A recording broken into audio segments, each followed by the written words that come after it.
Hello, j'espère que vous êtes en forme parce que moi je le suis et je suis infiniment passionnée par la parole de Dieu. Aujourd'hui, on va parler de Samson et de son histoire. Donc on sera dans Juge 13, 14, 15, 16, bref. Je vais commencer une série autour de l'histoire de Samson.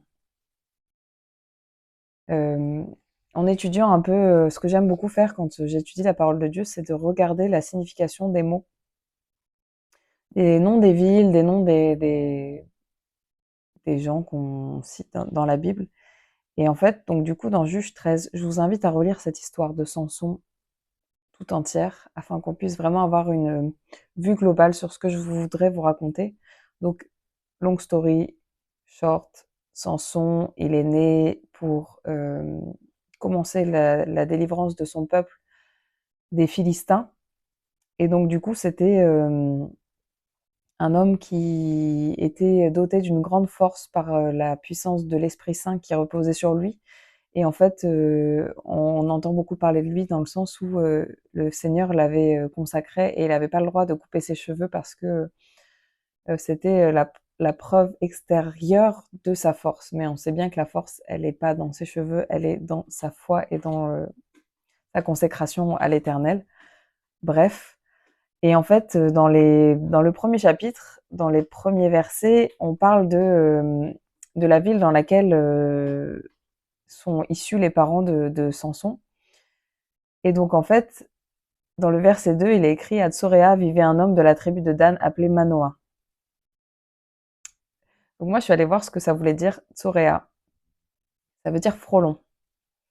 Et Manoah, ça veut dire repos. Et pourquoi est-ce que je voudrais vous parler de ce mot aujourd'hui spécifiquement? Parce que en fait, j'ai fait des recherches sur ce que c'était le frelon dans, euh, dans un sens biblique et pourquoi est-ce que le Seigneur, dans plusieurs fois dans la Bible, il utilisait cette métaphore enfin même pas cette métaphore, il utilise des frelons. Et en fait, quand je suis tombée sur la définition de frelon, c'est un insecte qui est le plus redoutable de la famille des guêpes. Un petit nombre suffit pour tuer un homme ou un cheval. Quand on regarde l'histoire de Samson, il a tué des milliers de personnes, il a tué 1000 personnes, je crois, en utilisant 1000 ou 30, bref.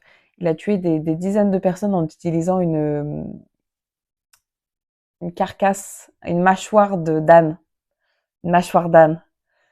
Je souris, mais c'est pas du tout rigolo. Il a vraiment fait des exploits militaires par la seule force du Saint-Esprit, par la seule force, par la plus grande force du Saint-Esprit. Mais en gros, il en suffisait un.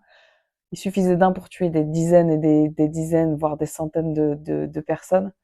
Et en gros, voilà, il a été conçu, le Seigneur, il a été le chercher, il a été le décider de son début d'existence dans une ville qui s'appelait Frelon.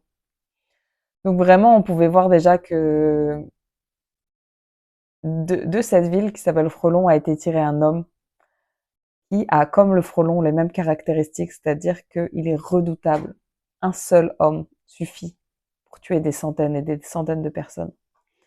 Du coup, ça m'a fait penser à l'histoire de David, qui avec ses cailloux, il a tué le géant. Ça, c'est une exhortation, c'est un encouragement pour nous, pour qu'on se dise que faut qu'on arrête de se dire que le Seigneur, il peut pas faire des grandes choses en nous utilisant. On peut pas continuer à dire que nos situations sont impossibles. Le Dieu qu'on sert, il est capable de tout. Il est capable de tout. Bref, ça sera l'exhortation numéro 1. Mais je pense qu'on va rester un moment dans Samson. Je pense qu'aujourd'hui, en tout cas, je vais faire plusieurs vidéos que je mettrai sporadiquement. Mais voilà, j'espère que cette petite le fait d'aller creuser un peu plus loin dans la parole, ça vous inspire et ça vous donne envie de chercher vraiment les messages secrets, les messages codés que le Seigneur met dans sa parole. Voilà. Et on se voit très bientôt pour la suite parce qu'il y a tellement de choses à dire. Soyez bénis.